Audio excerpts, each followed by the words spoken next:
आसाम सरकारजों खुंजानाय खेल महारन 2.0 एबा नैथि बोसोरनि खेल महारन क'क्राझार जिल्लायाव नैबे समष्टि लेभेलनि MLA समष्टि लेभेलनि खेल महारन बियो दिनैनिफ्राय जागायदों 5 आरो 6 फेब्रुवारि साननैनि हाबाफारि लानानै बे क'क्राझार डिस्ट्रिक्ट स्पर्ट्स एस'सिएशननि बे गेलेग्रा फोथाराव जागायदों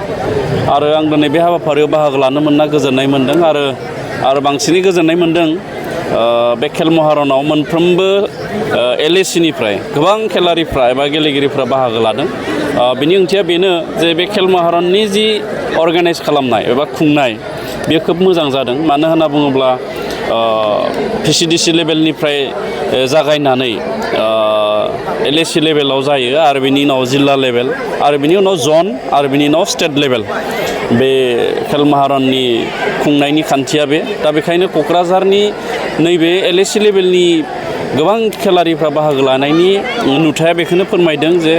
जोंनि गेलेगिरिफ्रा बे खेल महारनाव गोसो होनानै बाहागो लादों आरो मोजाङै अर्गानाइज खालामनाय जादों आरो बे खेल महारननि गेजेरजों आसामाव गेलेनायनि मोनसे थासारि गेलेनायनि मोनसे जांख्रिखांनाय बेखौ लाबोनो हादों आरो बिनि थाखाय आङो BTR नि जानानै आसामनि गिबि मन्त्रि डक्टर हिमन्त बिश्व शर्मा बिथां आरो गेलेमु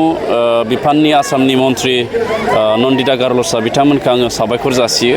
आरो बिथांमोननि दैदेननायावनो दायो LAC लेभेलाव स्टेडियाम बानायनाय आरो जिल्ला लेभेलाव स्टेडियाम बानायनायाबो सोलिबाय थादों एखे खान्थिजोंनो जोंबो BTR-आव जोंनि BTR-नि गाहाय खुंगिरि मुस्रि प्रमद बर' बिथांनि दैदेननायाव गेलेमु बिफानखौ जोंबो मोजाङै जौगासार होनो थाखाय आरो गेवलांसार होनो थाखाय जोंबो नाजानाय जादों। नोंथाङा सासे गेलेमु बिफाननि गियान हिसाबै हानजाया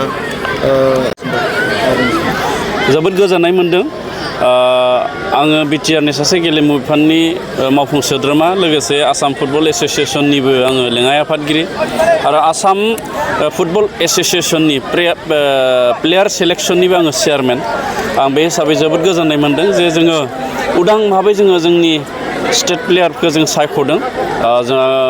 आगुनि नेसनेल लेभेलनि प्लेयारफोरखौ लानानै जोङो मोनसे सेलेक्सन कमिटि दादों आरो आं बेयाव चेयारमेन आरो बे हिसाबै जोङो रोंगौसा गेलेगिरिफोरखौ जों सायख'नाय जादोंमोन आरो दिनै 17 बोसोरनि उनाव आसाम फुटबल एस'सिएशननि दैदेननायाव आसामनिफ्राय फुटबला मेना माने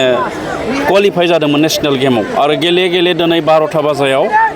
सेमिफाइनालखौ गेलेगोन आं आसामनि गासैबो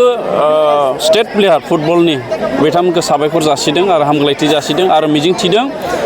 एबारनि नेसनेल गेमाव आसाम फुटबल टीमा चेम्पियन जानायनि खाबुआ मोनगोन आरो जोंनि गेलेगिरिफ्रा बयबो मिन्थिखायो जे आसाम सरकारा मोनसे फोसावना दोनदों नेसनेल गेमाव जायखिजाया मेडेल मोनोब्ला ब्रन्ज सना एबा रुफानि मेडेल मोनोबा जायखिजाया साख्रि मोननाया सियर जायो दा बेखायनो जायफोर गेलेहैदों बेहाय बाहागो लाहैदों जाहाथे बयबो मोजाङै गेलेयो आरो आसाम फुटबल एस'सिएशननि गेलेगिरि लोगोसे गुबुन इभेन्टआव थांनाय गेलेगिरि बिथांमोननो आंनिफ्राय हामलायथि जासिहरो।